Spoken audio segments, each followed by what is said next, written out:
My journal. I'm Stephanie Rivers. Come on into the conversation.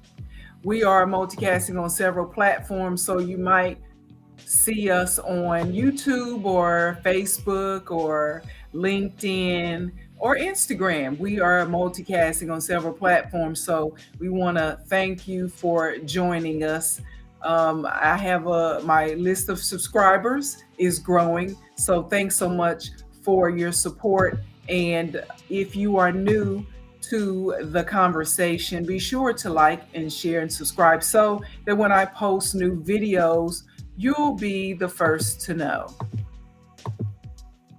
So now, before, it's about 3 weeks before Valentine's Day, and most people get they make all these big plans for Valentine's Day. People in romantic relationships, they collectively spend millions, tens of millions of dollars to celebrate Valentine's Day. They buy candy, they buy flowers, they put chocolate on fruit, they buy lingerie, diamonds, and other jewelry. They take trips, you name it, and they buy it. In fact, you might be one of those people who goes all out for Valentine's Day. But are you creating intimacy before Valentine's Day? Now, I know doing all of those things, spending all that money, it might sound good, especially if your love language is receiving gifts, because that's one of the love languages, and we'll go over them in case you forgot or you don't know what the heck that is. But now, how much time do you spend creating intimate moments every other day of the year? Now, that's what we're going to talk about today, and how important is it to create intimacy in a relationship. So, our guest today is Tamara Robinson, and she is an intimacy coach. She's here to share her expert opinion on why it's important to create intimacy and some of the ways that you can do that. Welcome to the show, ma'am. Hi, thanks for having me. I'm happy to Now, be here. now I called you an expert. I don't know if you call yourself an expert, but when people call themselves experts or they're in that realm of giving advice, people want to know, well, what makes you so knowledgeable about all this? So just tell us a little bit about your background and how you came to be known as an intimacy coach. Okay, well, I would say I started. The idea to become an intimacy coach came from my own journey of love and relationships and intimacy. And I was married for about 10 years and then divorced. And then I divorced around the age of 35, and I'm a single mother, so I was raising my daughter. And I found myself at the age of 40 just not really understanding myself as a woman, as a mother, as just a woman in relationships, and just a woman just in general. And I just had to go through the process of understanding myself again, and um, understanding what I enjoyed as far as pleasure and intimacy and dating and relationships. And as a result of that, I decided to, I found a coach and I found some help, but it didn't really give me everything that I needed. So I kind of was on the journey by myself. And then while I was going through my healing process and journey process, I came across a course on love and relationships, and also becoming a coach in the area of love and relationships. So during the process of like healing myself, I was also gaining some insight on how to help other people. So it's basically my decision to become an intimacy and pleasure coach is allowing me to be what I needed at that time. I basically want to be the coach, the intimacy coach that I needed, that I couldn't find. I want to be that for other people. So, and you found that that is something that not just you need, but some other people need coaching. In fact, full disclosure, I came to you and got some lessons on building intimacy in my relationship. And so I want to thank you for your help You're with that. welcome. And you know what, I learned a lot about myself and things that I could do to create that atmosphere that I want in a budding relationship. Mhm. So now, is it hard though? I mean, like, I guess I'll go back to that question. Do people need help with that, or should love and building intimacy be something that comes natural? If if you're with the right person, let's say that. Well, yes and no. It shouldn't be work, if that's your question. Like, it should. I don't think it should be work. I hear a lot of people saying, "Oh, relationships take work." I don't. I like to take the word work out of it, because if both people are involved in the success of the relationship, then it shouldn't feel like work. It shouldn't feel like a chore. To me, work sounds like a chore. That's why I don't like using that word when it comes to relationships. And even if you feel like you have the best relationship ever and you're with the right person, you might need some ideas or some tips on how to spice things up in your relationship, or some new ideas when it comes to intimacy.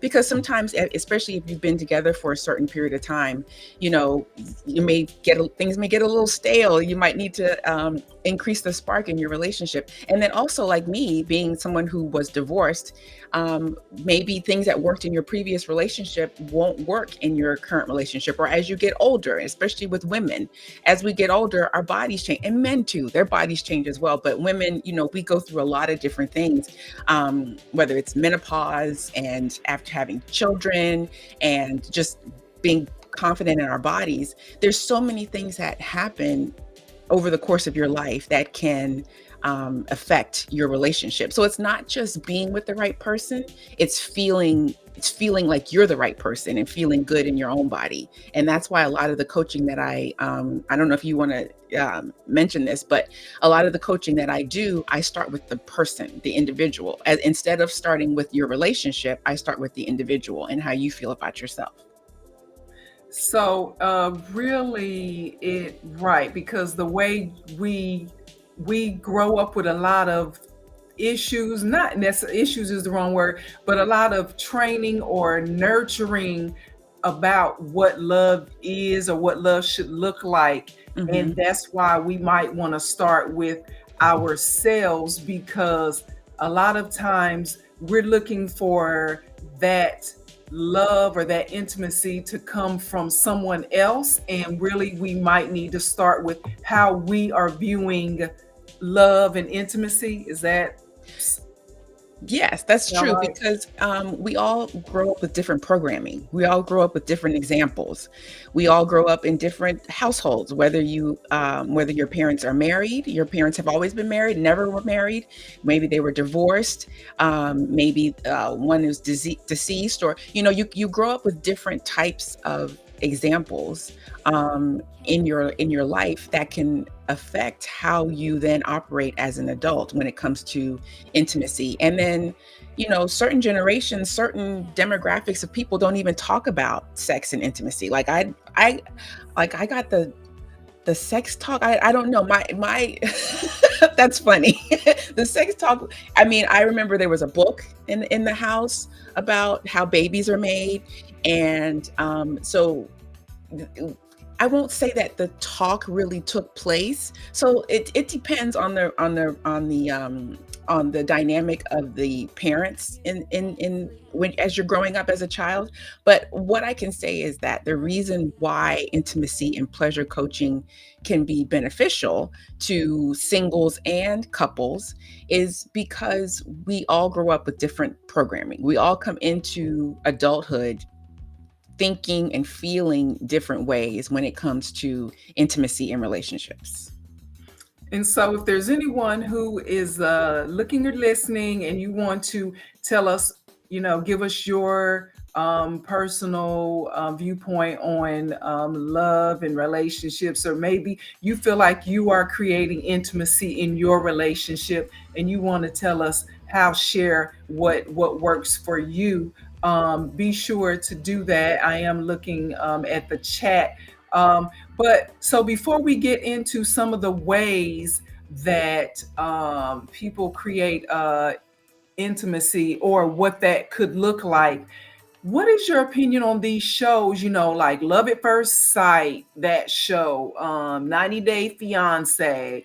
I watch Ready to Love on the OWN network. Mhm. And The Bachelor. I don't watch that one. But that's one of the shows that they make it seem so easy. And I noticed that those most of those shows, you know, kind of focus on the physical. Maybe they do some behind the scenes, let's get to know each other, what your character is, but most of it looks like it's work is based on the physical. What's your as an intimacy coach, what is your take on all those types of shows that make love seem like it's so easy? Right.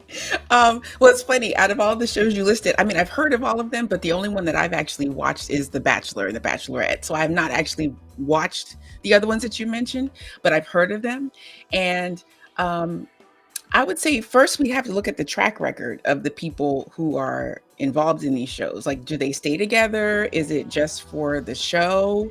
I feel like there have been a few couples from The Bachelor and Bachelorette that got married, and I believe there's a few that are still together. So, but with the other shows, I'm not sure about the track record, but I would say that even like with 90 Day Fiance, whether you or Love at First Sight, I think that's what the other one is. Even if you only know a person for a few days and you have to marry them because of the TV show, I think there's still something you still have to take time to get to know that person in order for the relationship to work. Um, I feel like even if the show is listed as a reality show and it's supposed to be real, um, I feel like there's still some scripted parts of the show. So that's why I say we have to kind of see what the track record is of those couples, because we don't know if they're still like, do they keep up with those couples after the show? Do we know if they stay together? Um, because it could be, that we could get the impression that things are perfect and happy and everything, but we don't know what happens once the cameras turn off. So True, I think it's a true, nice it's true. nice to watch, and but I really do feel like even if whether you've known a person 30 days or 3 years before you marry them, you still have to know who you're marrying. You still have to know who that person is. And so, a part of knowing who that person is knowing their love language. Is that something that you think is important? Very important. I think that's so important. I know for myself, I read that book a while ago. Like I read that book a while ago, and that really changed how I saw myself and how I saw partners and different people that I dated over the years. So, but yeah, I think learning someone's love language is very important because, I think understanding the five love languages is important, first of all, because number one, you can understand your own love language, and then you can, if you're in a relationship with someone, you can then know their love language, because the person's love language is how they receive love. It's definitely how they receive love, and usually it's also how they give love. So if you're in a relationship and you have different love languages, it's possible that you're speaking different languages to each other. Like each person is showing love in a way, and you're kind of like missing each other because you may Hmm. not be speaking the same language. And I really do feel that the analogy that I like to use is that the five love languages is like a language. Like if you're communicating with someone who doesn't even speak the same language as you, or you're not fluent in that language, you're always going to miss each other. You'll never really truly understand what that person is saying. You may pick up a few words here and there, but you won't really understand what they're saying until you learn that language, until you can effectively communicate with them. So, what are the five love languages? Do Okay. you? So there's quality time, physical touch, words of affirmation, acts of service, and receiving gifts are the five. Okay, those are the five. Mhm. And so it's important then to know what your significant other, what their love language is, because, like you said, it's like speaking a different tongue language. If you don't, if they're saying something to you about how what they want, or they're trying to give you love the way they want to receive it, but if you're not understanding what they are wanting, and or you don't receive love the same way, y'all are doing things or speaking things, and you're not connecting, so they don't feel loved and you don't feel loved, and then therefore you're like, well, what's going on, we can't get it together, which is what I think happened in my first marriage, my only marriage. Is I remember my now ex-husband saying to me, but I laid the concrete for you so you could, something about the driveway or something. He was talking about how he had done that as because he loved me, he would do things. And I'm like, I didn't tell you to lay concrete. I didn't tell you this. What are you talking about? Right. And yeah, and so years later, a decade after divorce, it's coming together like, oh, he thought that I was an active service person because he must have been an Mhm. active service person. And I'm like, no, that's not. So anyway, it's important because we end up spending time with people who were speaking two different languages, and you wonder, why is it this not working when he's a good person, she's Right. a good person. We're like, why can't we get it together and be good people together? And it just doesn't work that way. Right. Yeah. Definitely. That's important. And I would say unless your partner, you and your partner have the same love language, that is going to be something that comes up. Of course, there's other things. Of course, there's other things that could affect the relationship. But once you understand the five love languages, especially once you understand your own, like once I knew that my love language was, well, I have two: quality time and physical touch. And I just realized that when I listed them, the five, when I listed them, I listed mine first. But once I understood that my love languages are quality time and physical touch, then I understood, then I'm able to communicate that, and let my partner know, like, this is what I enjoy, or this is what, and I might not even have to say that, because he just understands that just by just being with me. But if you understand your own first, I think that's important, because then you can understand, like with your example, you can understand why, that act that your ex-husband did, you can understand why that really didn't mean, I mean, it was a nice gesture. It was It was. It nice of him was. to do that. And I would have felt the same way. I would have felt like, well, I didn't ask you. Thank you, but I didn't ask you. I'd rather we sit and watch TV, or have a nice dinner or something like that. Um, so yeah, and it's possible. Did you, now let me ask you this: when that happened, had you read the book yet? Did you know anything about the five love languages? No. I must not have, because I think it would have clicked to me immediately had I read it at that time. And I Hmm. remember, agonizing over, and I remember saying to myself and maybe to my mother, he just doesn't, he doesn't know how to love me. I remember saying that. And now it's sad. I'm saddened to think that I was kind of like on the verge of breaking through all of this, but we ended a marriage because of, I think, that type of thing. You just were not connecting the dots on that critical information, you Hmm. know? And so that's one of the reasons I think it's important for people to slow down and not be so in a rush to jump into things without understanding who you're with and what their needs are and what your needs are, because it's very important. As a matter of fact, I want for our viewers to know that you have, at the end of this, or during this, we're going to have an opportunity to give someone a session with you, So tell us what they need to do, or do you want us to wait until the end to tell them? But we have a gift. We We have have a gift. a love gift that we want to share with you. So we're going to tell you at the end, but I don't want to forget because I'm one of those people. Okay. I'll forget. So keep watching,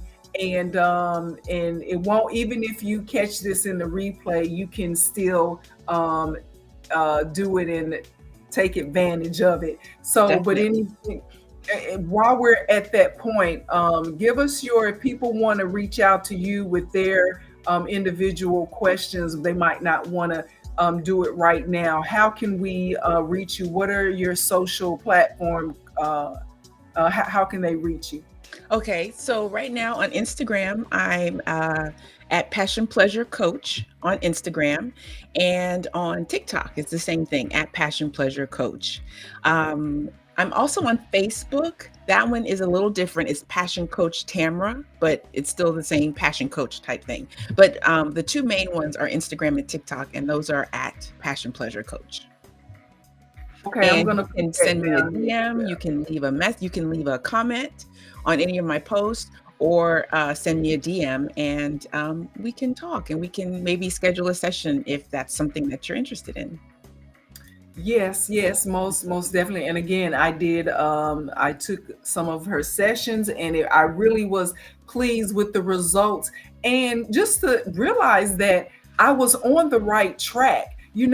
It's, and that's the thing, is I think some of us, we are on the we're on the right highway. We're just in a different lane. You just need some guidance to make sure you're doing it the right way. So on whatever platform you're watching, be sure to like, share, and subscribe to Tamara, as well as myself, Steffanie. And I'm on, of course, Instagram and Twitter and Threads and Facebook as well. So be sure to like, share, and subscribe, so that when I post new videos, you'll be the first to know. So give us some tips on some preliminary tips on how people can create intimacy in their relationship, and not wait until the day of, one day a year, Valentine's Day. Oh, let me take her out. Let me buy her gifts. Let me get her some flowers. Let me grab some stuff. And, Right. unless your love language is gifts, you might be like, okay, dude, you've been like not, or woman, you've not been treating me, building this intimacy over the course of certain days or years or weeks. Why do you always do this? Show up on Valentine's Day trying to impress me.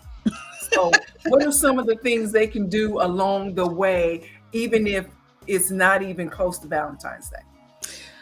Well, I would say that, okay, so I understand that people like to celebrate Valentine's Day. I'm not a big celebrator of Valentine's Day because I like to make every day Valentine's Day. So celebrating the one day is not, you know, it's not my thing. If we have to do something, I have no problem with ordering food from from a restaurant and bringing it home and eating it at home together. Like that's something that because my love language is quality time and physical touch. So I don't necessarily have to go out. But it's tricky because I know that Valentine's Day is such a popular holiday and it's an important holiday for some people. But why can't we make everyday Valentine's Day, or why can't we do things that every day, do something every day for your partner, or at least a couple times a day, and include like leaving a love note for your partner, whether like if let's say that your partner maybe they take their lunch to work, or they buy their key, like put a little post-it note next to their keys, or in her purse, or in his briefcase, put a little love note that says I love you, or something like that, or send them a text in the middle of the day letting them know that you can't wait to see them. You can't wait to see them when they get off work, or when you see them again later in the day. there's so many things. If you don't mind rubbing your partner's feet, if they enjoy that kind of thing, or maybe take a chore that your partner is something that a chore that your partner always does, and especially if their love language is acts of service, you can then take over doing that chore. And I'm not saying only do it on Valentine's Day. I'm saying, like, these are things that you can incorporate into your daily life, um, so that if you do decide to celebrate Valentine's Day, it's not like this grand gesture that has to take place just one day of the year. You honestly can make every day Valentine's Day. And I'm not saying that there has to be some form of intimacy or sexual relations that take place every day. You can do that, of course. I'm not saying you can't. But if there's some form of intimacy that you can incorporate into your day, I really think that would make things better in your relationship. That can add to the intimacy, so that you're not putting so much pressure on yourself or putting so much pressure on your partner to do this grand gesture on Valentine's Day. And then let's say you do start on Valentine's Day with this grand gesture, then continue with those things even after the fact.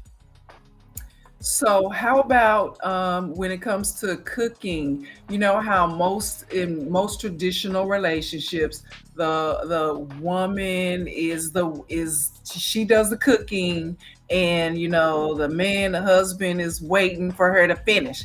Why Mhm. not go in and help her, and y'all cook together? Or Exactly. come up with some type of recipe. Or when you go out, what I like to do is, when I go to a restaurant, and if I like something, I try to duplicate it at home. So I'm Mhm. like, let me try to make that. Let me try to, so why don't we do this together, babe? Why don't we go in and see how we take, so that Yeah. way you're doing some you're experimenting together, you're playing, and doing all that, and fixing a meal. You're So, fixing a meal together. Yeah, yeah. I think that's a great idea. You can fix a meal together. You can plan the meal. You can plan everything from the meal to the wine, if you're having wine, to the dessert.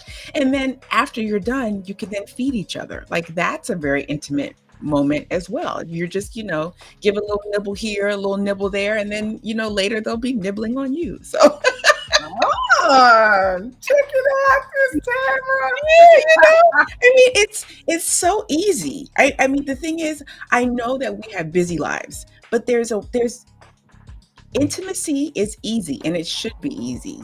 It should really truly be easy. That's why I don't like to say that relationships take work, because once you break it down to the simplest tasks, to the simplest things, it shouldn't be work. I don't like to say that a relationship is work. It's easy, as long as if you truly understand yourself and understand your partner and what they like and what they need and what they want, then it takes the work out of it. I have to find another word to use because I know you have to put something into it, but I just don't like using the word work. So I have to figure out another word instead of that. Well, and it goes back to quality time, or spending time with anything that you want to build or to strengthen, or to be have endurance. You want to put time in it, and so it just takes time. Mhm. Takes time in it.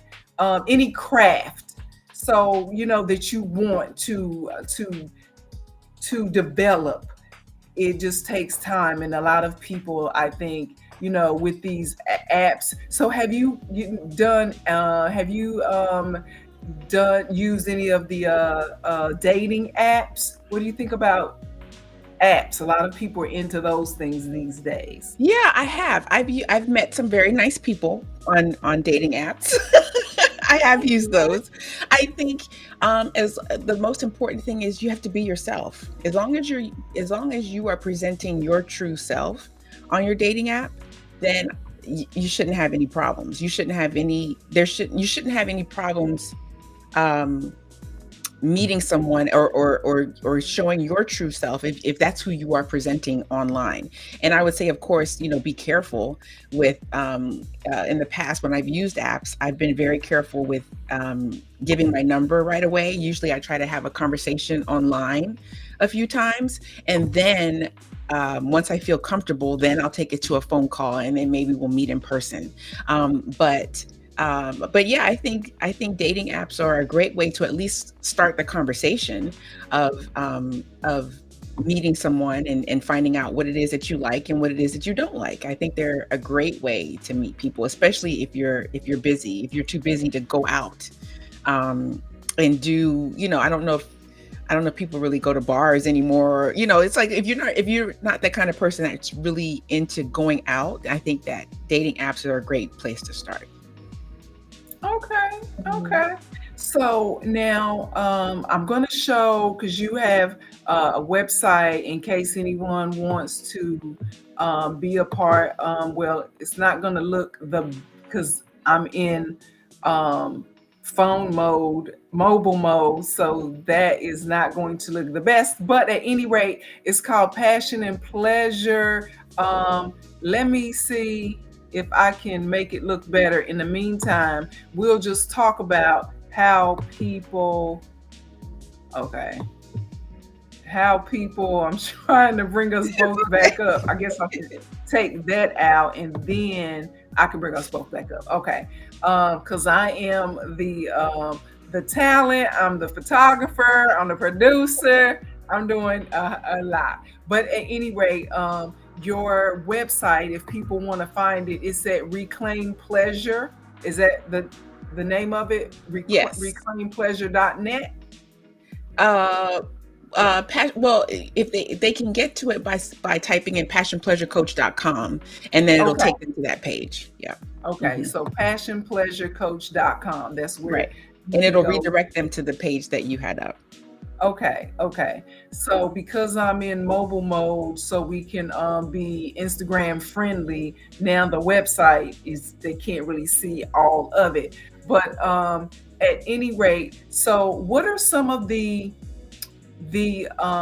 reasons, like if I know a few people, a few couples who have been married for 20 years, let's say, and a lot of them, talk about being having a compromise, compromising, and just being willing to not be bothered by the little things in a relationship. Just trying to, stay on the same page, especially if you have children. But like we said, you can't, although, you're there to be a support and love and nurture your children, you also want to nurture your one-on-one relationship with your spouse. And Hmm. so when it comes to that, what are some of the what's the feedback that you get when you talk to couples about what they do to keep uh, intimacy alive in their relationships? Well, I would say that, so like you're saying, like keeping the spark alive, keeping it exciting. Yes. Well, especially if you've been together for a long time, you can kind of get into the routine of, you can get into the routine of work and kids and dinner and, laundry, and, you get into the routine of everything else. And sometimes the partner is like last on your list. And I would say, just like I like to stress putting ourselves first, you kind of have to also include that partner somewhere, at least put them on your list. I know sometimes it can be difficult to even put ourselves above our kids or above anything else. But if we really want our relationships to work, we have to put some type of effort into it. And you mentioned something about, the little things and not paying attention to the little things. And sometimes it's the little things, it's the small details that we don't think about that really truly makes the difference. It can really sometimes the little things are the things that can make or break a relationship. It's not the big things that we don't see. And that's why going back to the five love languages, I think that those are sometimes the little things that we don't really think about, because especially if we have different love languages than our partner.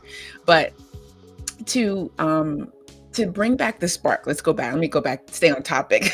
To bring back the spark in your relationship, um start with what you both enjoy doing. Start with what you both enjoy, whether it could be cooking together, it could be watching a movie, it could be, once the kids are in bed, depending on the age of the kids, once they're in bed, and just talking, having a conversation, or planning to watch a movie. It's okay to plan intimacy. If you have small children and you need to make sure that they are asleep and they're whatever, even if you have teenagers, because as the kids get older, they kind of have a better understanding, they kind of know what you're doing when it comes to intimacy. So people always talk about little kids, but it's the teenagers that are the ones that know Right. what's going on. So but it's okay to plan intimacy. Let's say, you get your calendars out and you're like, okay, the kids have soccer, they have ballet, they have this, that, and the other on Mondays and Tuesdays. But on Wednesday, we can really spice it up. Mom and dad can spice it up on Wednesday nights. And it's okay to say, I'm going to have a little glass of wine, or I'm going to do this, or, when you put the kids to bed, I'll be upstairs waiting for you in my lingerie, or, I'll draw you a bath, or little things. It's the smallest things. And like I mentioned earlier, a massage, or, I don't know, if you have a favorite television show, if whatever it is, or a favorite movie. It's the little things. I really do think it is the little things that make or break a relationship, that make a difference. And there was something else that I wanted to mention too earlier that I just remembered is, we can't compare ourselves to other people. We can't compare ourselves to other relationships, especially what we see online or on social media, or even on TV, on TV, because we don't know what's behind that. Especially with couples that we may see posting about their relationship online. We don't know that's a moment in time that we're seeing, and we don't know what happens right before that moment or right after that moment. So that's why you kind of have to design your relationship to fit you and your partner, instead of trying to fit it into a box that someone else has created for themselves that works for them. Because we don't really know. Even if they appear to be the perfect couple, we don't know what they had to do to become that perfect couple. You know And we what? I can't. think Yeah, that's we so can't. important Mhm. because in social media and with just looking at people, and I'll call this couple, it was like every time we saw Will Smith and Jada Pinkett Smith, that was like the black people's Right. go to black love. Come to find out, Uh-uh. hey, woo, woo, you know We what I'm didn't saying? know. We So didn't. you just can't. We were the outside looking in on some Right. stuff. And so you can't, you like you just said, you can't look at other people and think, oh, I want to be like them, or idolize what you think they have, because so much is going on. We just have to just, trying to you just need to focus on what makes you and your partner happy. And Mhm. so, that's important. So I'm glad you mentioned that.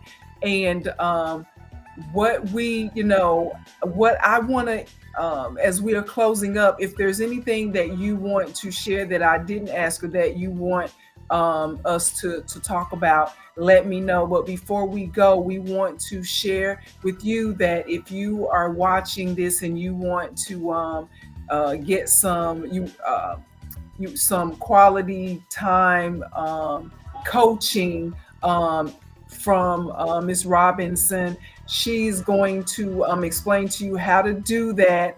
And before she does, I want to say, if you are watching and you send me a message on either Facebook or Twitter or IG, I'm going to send you a gift.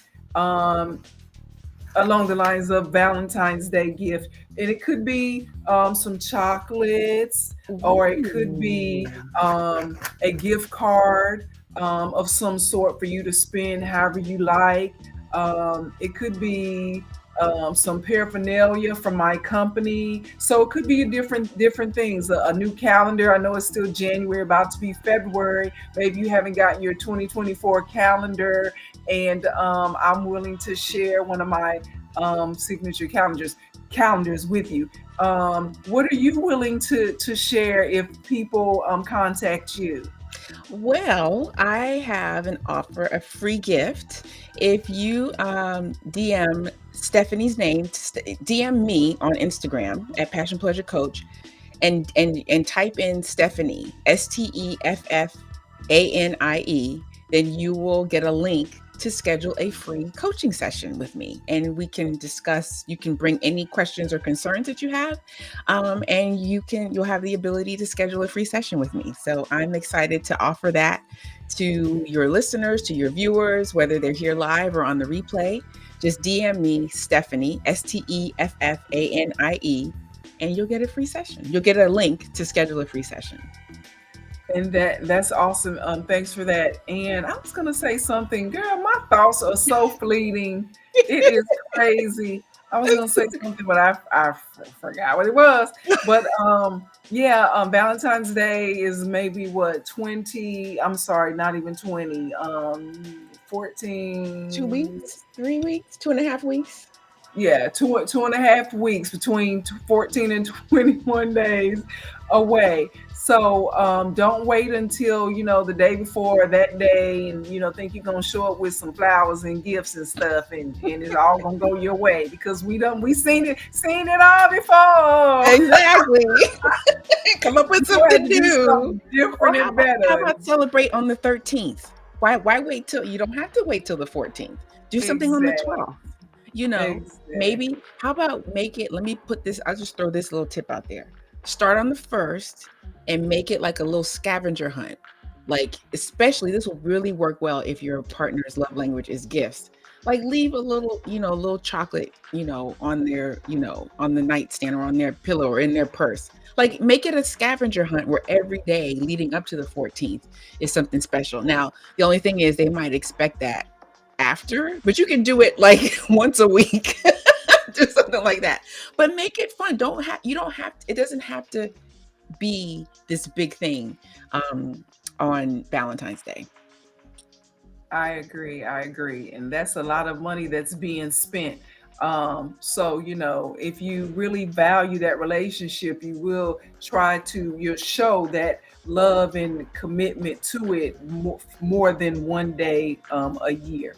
Hmm. So, I appreciate you coming forward to talk to us about it. And I certainly have benefited from being coached by you. So thank you so much. Oh, I know what I was going to say. Your TikTok videos are amazing. Oh, So thank you. people can check you out on TikTok as well. And I'm on TikTok too. So check me out too. Yes, yes. And I so, also wanted to mention one thing. I know we've been talking a lot about couples today, but I also coach single people who are either looking for love or just looking to love themselves. Because, my coaching starts with loving yourself anyway, but I do coach single people as well. And I can give you tips on how to celebrate Valentine's Day as a single person. So, okay, wow. yeah. Because you know what, as an only child growing up, And only I child have, too. We yeah, didn't, I didn't know that. I remember you told me that, because during our Yeah. session you mentioned that. But a lot of times, things that come natural to us, like going to a restaurant alone or going to the movies alone, because we grew up without siblings. So we don't, it doesn't bother me to do that. A lot of people they struggle with doing things alone, Hmm. doing activities alone as a single person. And so I think it's important that you mention that as well, that, it's important to love yourself and to do things that make you happy. Don't wait for somebody to come into your life so you can be happy. Oh my God. Exactly. You Because that you person might should be die. adding You to know what your I'm saying? happiness, not making you happy. So you got to be happy within yourself. I've traveled alone to different countries. I go to the movies. Not lately to the movies because I'm so busy. But here, I'll end on this, which I don't know if I want to end on this, but anyway, I was married, right, for like, let's say 2 or 3 years. I was married for 10 years, but this was like year 2 or 3. Come to find out, so I went to the movie by myself to Uh-huh. see the Titanic, that movie. Uh-huh. Girl, my husband was at the same movie by himself. You both needed some me time. And so here's the thing. I didn't realize that he was at the movie. He told me afterwards that, yeah, I saw you in the movie. And he probably was trying to wait to see if somebody was going to show up with me. That's why he didn't say anything to me at the movie. I know it. He didn't say that, but I know that's what was going on.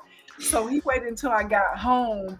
And he was like, I saw you at the movie. I'm like, you were at the movie? And he was like, yeah, I was up in the balcony area and I saw you down. And so it just goes to show you that we were like passing each other, and it was crazy. It was crazy. That's But funny. anyway, he was a good he it was and he probably still is a good guy. But at any rate, yeah, so that you don't have to, be doing that and years later think, if only I knew. Go ahead and call Tamara now and get your coaching sessions and go ahead and definitely learn what your love languages are. Yes. That's a very important. Yep. And So I we can have a discussion on that too, during your free exactly, session. Mhm. exactly.